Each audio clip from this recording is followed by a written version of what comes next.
ಒಳಗೂ ಸೆಲೆಬ್ರಿಟೀಸ್, ರಕ್ತದ ಕಣಕಣದಲ್ಲೂ celebrities, one and only D ಬಾಸ್ನ celebrities, one and only D ಬಾಸ್ನ celebrities, celebrity celebrity celebrities, challenging ಸ್ಟಾರ್ನ ಸೆಲೆಬ್ರಿಟೀಸ್.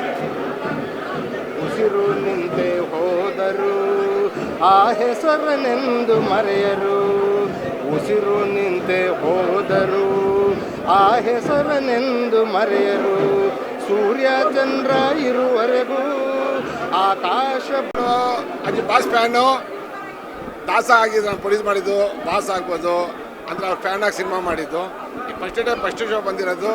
ಈ ಸಿನಿಮಾದು ನಾನು ಹೇಳೋದು ಒಂದೇ ಲೈನ್ ಏನು ಅಂದರೆ, ಬಾಸ್ ಸೆಲೆಬ್ರಿಟೀಸ್ಗೆ ಡೆವಿಲ್ ಒಂದು ಫೆಸ್ಟಿವಲ್ ಅಷ್ಟೇ ಸರ್, ಒಂದೇ ಲೈನ್. ಇದು ಫೆಸ್ಟಿವಲ್, ಗ್ಯಾರಂಟಿ ಫೆಸ್ಟಿವಲ್ ಇದು. ಅದು ಪ್ರಕಾಶ್ ತುಂಬ ಚೆನ್ನಾಗಿ ಡೈರೆಕ್ಷನ್ ಮಾಡಿದ್ದಾರೆ. ಅವ್ರ ಫ್ಯಾನ್ಸ್ಗೂ ತುಂಬ ಇಷ್ಟ ಆಗುತ್ತೆ. ಅದು ನಾನು ಫ್ಯಾನಾಗಿ ಹೇಳ್ತಾ ಇದ್ದೀನಿ. ಅವ್ರ ಸೆಲೆಬ್ರಿಟಿಗೆ ಇದು ಫೆಸ್ಟಿವಲ್ ಸರ್. ಆಲ್ರೆಡಿ ಬಾಸ್ ಮಾಡಿದ್ದೀನಲ್ಲ ನಾನು, ಆಲ್ರೆಡಿ ಸಿನಿಮಾ ಬಾಸ್ ಮಾಡಿರೋದ್ರಿಂದ ಅದೊಂದು ಫೆಸ್ಟಿವಲ್ ಇದು, ಎಗೇನ್ ಒಂದು ಫೆಸ್ಟಿವಲ್ ಇದು.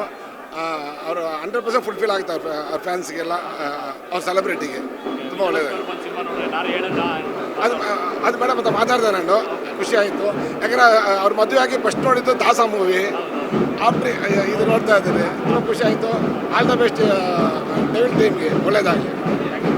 ನೀವು ಸಣ್ಣ ಆಗ್ಬೇಕಲ್ವಾ, ಅದು ಒಂದು ಉತ್ತಮ ಆಹಾರದಿಂದ ಸಣ್ಣ ಆಗ್ಬೇಕಲ್ವಾ. ಪ್ರತಿದಿನ ನಮ್ಮ ಜೀನಿ ಸ್ಲಿಮ್ನ ಯೂಸ್ ಮಾಡಿ ಯಾವುದೇ ಸೈಡ್ ಎಫೆಕ್ಟ್ ಇಲ್ದಂಗೆ ನೀವು ಸಣ್ಣ ಆಗ್ತೀರಾ.